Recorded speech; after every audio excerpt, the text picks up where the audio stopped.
It's 4:15. I'll call the meeting to order and ask you to join us in the pledge.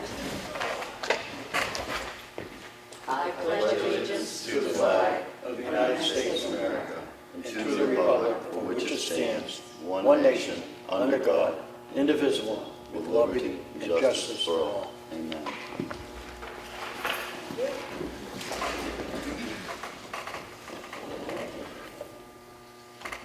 And I'll open for the first meeting for public input. Do you want Any of you ladies want to go first? And 68 Hours of Hunger was here first, I think. Oh, okay. I want to thank you for supporting us for 8 years. I'm Eileen Levitt. And I'm Jan Brooks. And we're two of the 3 co-coordinators for End 68 Hours of Hunger. Over the last years, we have evolved from initially being Wolfboro, Tuftonboro, and Ossipee to Middleton. During the pandemic, we had New Durham that we provided services for. And we've incorporated all the towns of the Government School District. The past year's been a bit of a challenge with the pandemic, but fortunately we had such a good system in place that we were able to really step up with the help of the school district to be able to feed kids that were remote, as well as the kids who were in the school. And one of the other things that we grew was our summer program. In the past, we've only been able to feed the kids that come to any of the summer programs that they have for the kids. And this past year, we were able to take on all the same number of kids that we were during the school year, and that had been a goal of ours. And we also took on, and actually asked to take the kids from the OCC. So that's a new growth for us over the last. In the past, we've asked for 5,000, and we did ask for an increase. And if you look on that last sheet, you'll see the average number of kids was 143, $13 for a bag. It cost us almost $1,900 a week, and the total cost for our Ossipee kids is $96,668. Madam Chair, I can barely hear anything. I'm just asked to speak up a little. I can be Thank you. loud. Total request. There's somebody 611. Okay, you have any questions, Sue? No. Me either, and I'll make a motion to approve the $7,000 for End 68 Hours of Hunger. Do you- Have a second? It was presented at 7611. I don't know if you wanted to. Did I? I've got 7,000. Yeah. 7. Oh, is it 7,000? I'm sorry, I'm looking at the other one we're about to see. Sorry about that. Go ahead.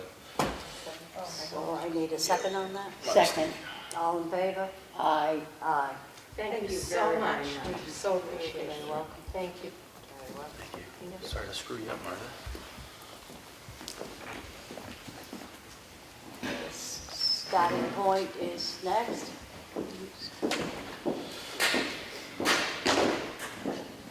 I'll just quote myself on some all day, so I'm glad I got here. My name is Deb Weinstein. I'm the Executive Director of Starting Point, which covers all of Carroll County. If you're not familiar with our organization, we provide sexual assault and we provide services to sexual assault and domestic violence victims, as well as human trafficking. Here in this part of the county, we are county-wide. We have an office in Wolfboro, and as I discussed at the budget meeting, we're looking to potentially move it to Ossipee. For example, one of our court advocates, actually a direct service coordinator, spent 6.5 hours in Ossipee Court today working with 2 clients, so victims. And he was successful, so that's always good news. So that being said, if you're not familiar, I'll just give you a quick overview because I know you have a lot on your agenda, but we provide direct advocacy, court advocacy, we provide services at the hospitals for victims of both domestic violence and also sexual assault. We work with the same nurses, both at Huggins and Memorial. We provide accompaniment to the child advocacy centers in both areas of the county, and work to support the parents and if the children need services as well. We work with all the police departments.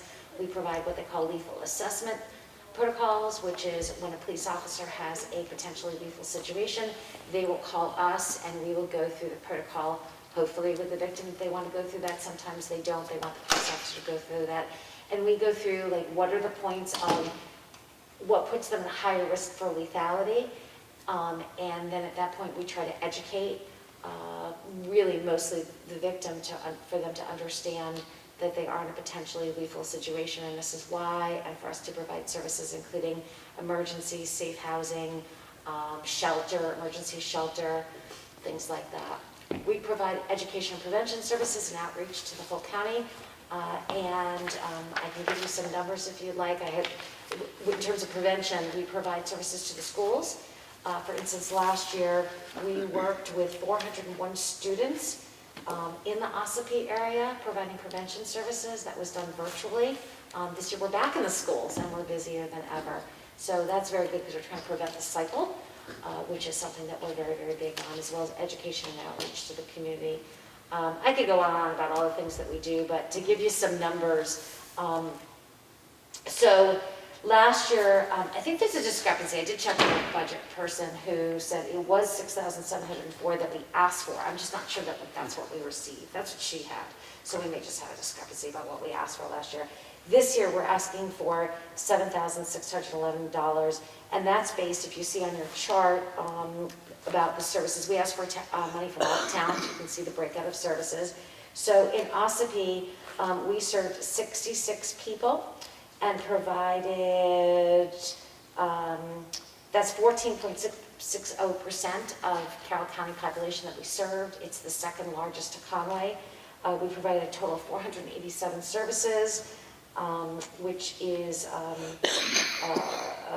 and in terms of bed nights, we'll talk a little bit about bed nights. So this year we ran into something with COVID. We never stop moving. That's it. We're a crisis agency. We get it. We know how to handle these things. So we just shifted gears. But what we did see is an overwhelming amount of people who are at high risk of lethality and who needed to get to safe housing immediately. The children, sometimes the pets, and certainly the primary victims. So in Ossipee itself, we provided 7 victims and their families for 1,445 bed nights that we paid for, along with food and services that they need that they can't necessarily get other places. And then, of course, we refer them to all the services. Last year, in comparison, just the whole county, we provided 5,900 and I think 470 bed nights. This past year, 15,675 bed nights. And those are very expensive. We do our best to, for a while we were using people who couldn't rent, so they were giving us housing. We've kind of done everything about that. But it is very expensive, and so our costs have tripled. In addition, we lost $110,000 in the last 2 years because we couldn't have Boots and Bling. Boots and Bling is our major fundraiser. For those of you who don't know, we average about $55,000 a year in profit, and for the past 2 financial years, we've had to cancel that. We are planning out in June. Maybe a hybrid event, but we're going to go for it. So, any questions? Questions, Sue? No. No. Well, thank you for having me here today. I appreciate it. All right, I'll make a motion to approve $7,611 for starting point for the coming year. I'll second that. All in favor?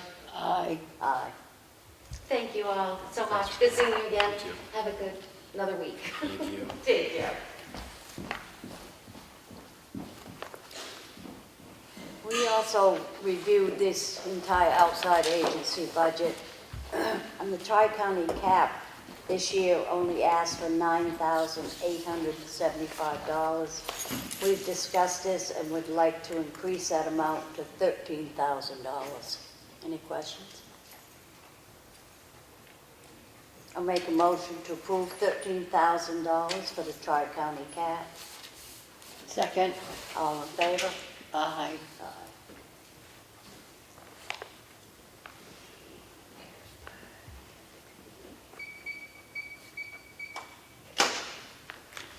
So that's it for the budgets.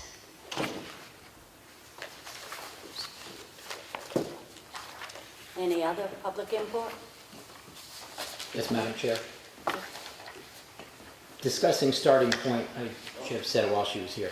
Does she actually still receive money from the county also, or is it only the town? The towns, other towns? Does she go to the county and ask for money also? That's what I meant to ask. It might be in their funding request packet. We do ask what other agencies or government entities they go to. Not sure.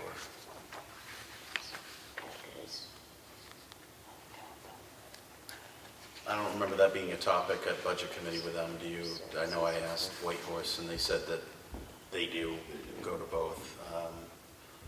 That was the only one I recall. I think I asked them to get in touch with the county. Yeah.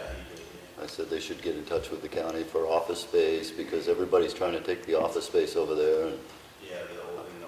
they were trying to move, Yeah. didn't have a set location, so.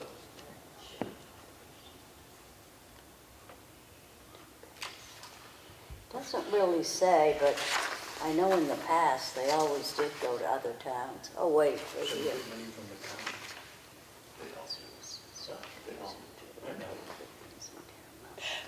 Yes, they have gone to Albany, Bartlett, Chatham, Conway, Eaton, Effingham, Freedom, Jackson, Madison, Moultonborough, Ossipee, Sandwich, Tamworth, Tuftonboro, Wakefield, and Wolfboro. Their request has added up to $75,000 from all the towns. But no county, so they, I don't, there's no mention of going to. okay, I just don't recall if they did that. And my other comment, my public comment is that there's illegal immigrants flooding into the country. The federal government's responsible for maintaining the border. Human trafficking is a concern. Starting Point mentioned human trafficking. I was wondering if they're getting any federal money to help out with all the human trafficking that's now flooding into the country. That's my public comment. Yeah, it doesn't mention that, but one would hope they are, but I don't really know. Maybe we could find that out, Matt, for the budget committee, when they come in for budget committee. They went last week. Oh, they already went? Yep, yep. I don't believe there was any talk of federal money, but I don't know yet. No, they Okay. didn't go to the county. That's why I suggested they go to the county, Yep. because they do the towns.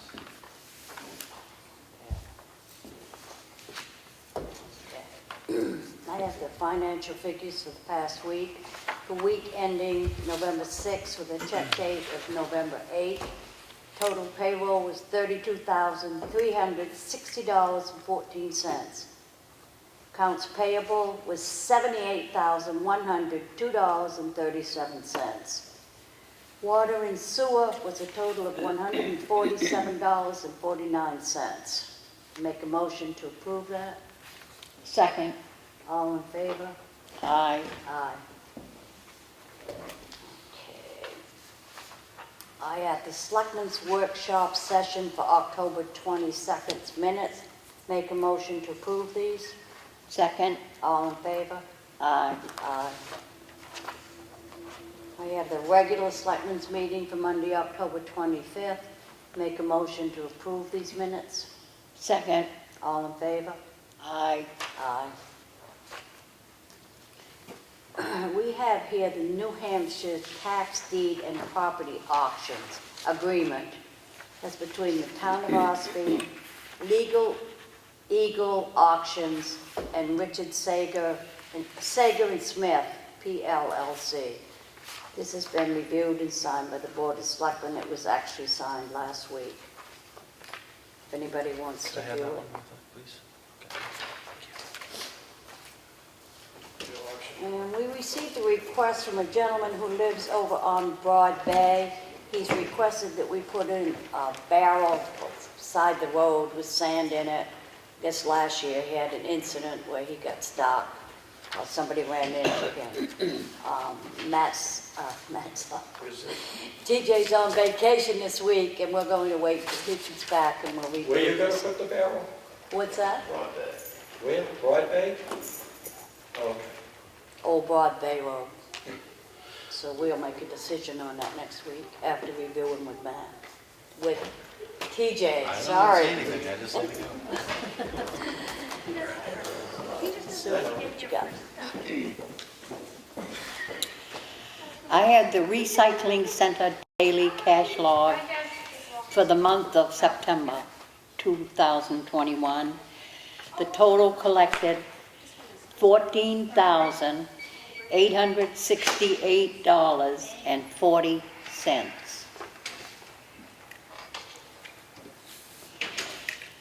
I have a yield tax levy in the amount of, excuse me, $13.06 for map 62, lot 37. I make a motion, we approve this Second? yield tax levy for 1306. Second? All those in favor? Aye. Aye. I have a water and sewer warrant that was given under our hands on the second day of November for $80. I make a motion that we approve this water and sewer warrant. Second? All those in favor? Aye. Aye. I have another warrant and sewer for water and sewer in the amount of $80, and this was signed on the 8th day of November. I make a motion we approve this water and sewer warrant. Second? All those in favor? Aye. Aye.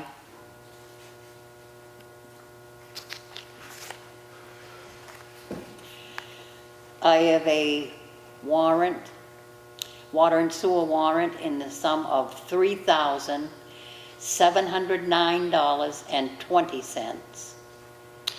I make a motion we approve the $3,709.20. Second? All those in favor? Aye. Aye.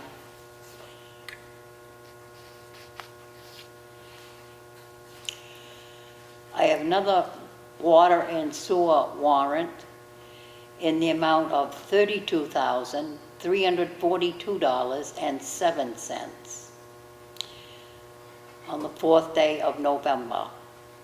I make a motion we approve this water and sewer warrant. Second? All those in favor? Aye. Aye.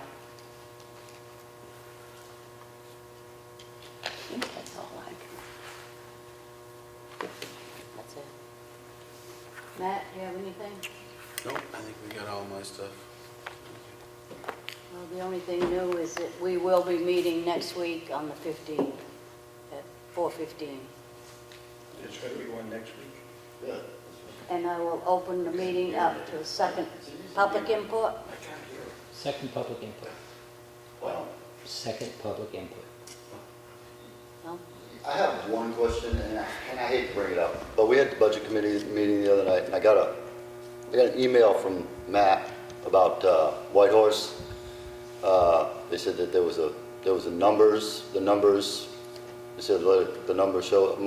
I was the only one who said anything at the meeting about it, and I don't know what your decision is going to be, but I do not want to fund them the $5,000 they asked for. And I gave them 3 reasons. I said that, first of all, what they started out doing has gotten worse. It hasn't gotten any better, it's gotten worse, which brought the email. I also said that they've gone from just doing drug addiction to now mental health, which is more than almost 2/3 of what they do. And then their budget is $1 million, so they don't need our $5,000. It shouldn't be that big of a deal.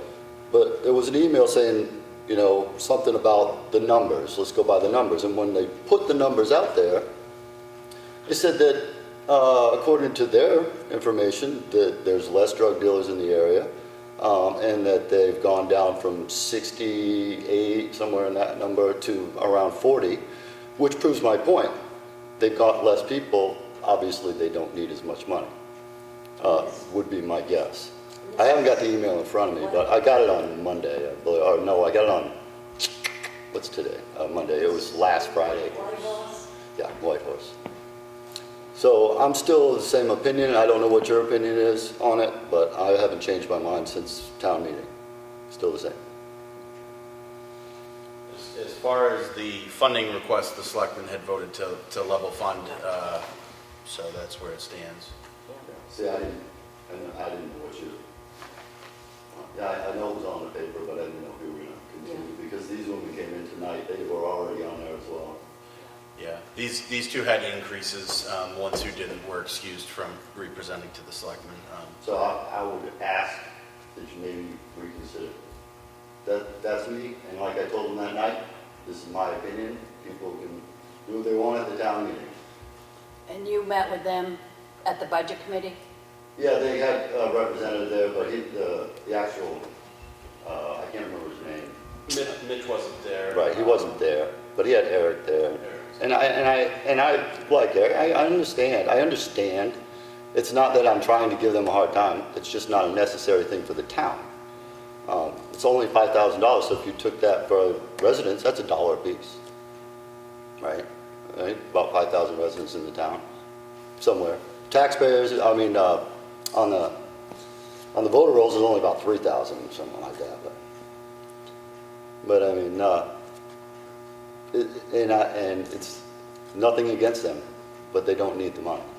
It's not a necessity. So I mean, we could continue to level fund everything we do all the time. Do we ever back off of anything?